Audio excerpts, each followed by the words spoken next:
Halo semuanya, akhir-akhir ini kan kita sering banget dibombardir berita-berita negatif yang meresahkan. Terlebih bicara berita yang disinyalir ada sangkut pautnya sama kasus korupsi. Nah ini ada nih berita yang berisi narasi positif yang cukup membanggakan dan sedikit menyenangkan, tapi sayangnya tetap dibumbui dengan hal-hal yang meresahkan. Berita yang satu ini patut banget kita apresiasi karena kabarnya dengan budget minim dan tanpa APBD, patung biawak yang menjadi ikon dari sebuah wilayah di Wonosobo ini jadi sorotan publik dan menjadi viral karena hasilnya banyak dinilai oleh sebagian orang di internet sebagai karya yang sangat realistis. Viralnya karya seni patung ini akhirnya banyak dibanding-bandingkan orang dengan beberapa pembangunan patung yang dijadikan ikon dari sebuah wilayah atau tempat di daerah provinsi, kota, atau kabupaten lain di belahan negara Indonesia lainnya. Nah, di sini poinnya kenapa gue bilang tadi berita ini bagi gue pribadi tetap meresahkan.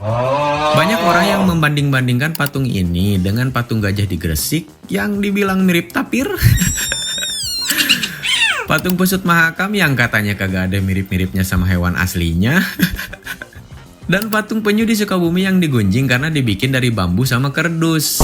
Apa yang dibandingkan dan disoroti orang-orang selain dari bentuk dan visualisasinya, ya tentu dari anggaran pembuatannya lah.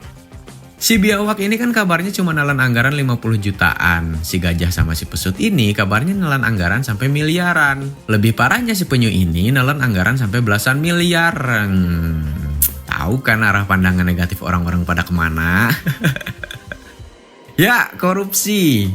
Ya, sepakat sih kita kalau benci banget sama praktek dan perilaku korupsi. Tapi kalian kayaknya bukan karena nganggep perilaku itu merugikan deh. Lebih ke karena kalian gak dapat aja tuh jatah korup di negeri ini.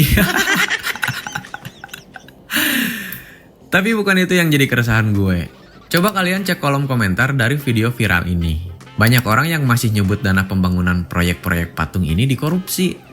Padahal faktanya, ketika digali informasi lebih lanjut dan dikonfirmasi oleh wartawan, pemerintah setempat akhirnya memberikan klarifikasi bahwa pembangunan patung-patung tersebut menelan biaya sampai begitu besar karena pembangunannya dibarengi dengan pembangunan fasilitas secara keseluruhan di area sekitar patung tersebut, semodel trotoar, taman, area wisata, dan lainnya.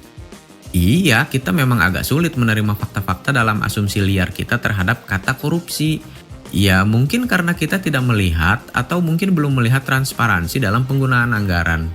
Tapi come on lah, kalian juga jangan terbiasa memelihara hoax, menggoreng dan terus-terusan menyebarluaskan hoax.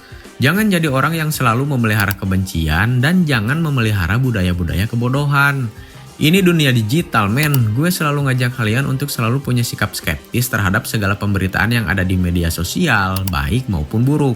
Cari faktanya terlebih dahulu, baru bicara. Kalau fakta, ya terima.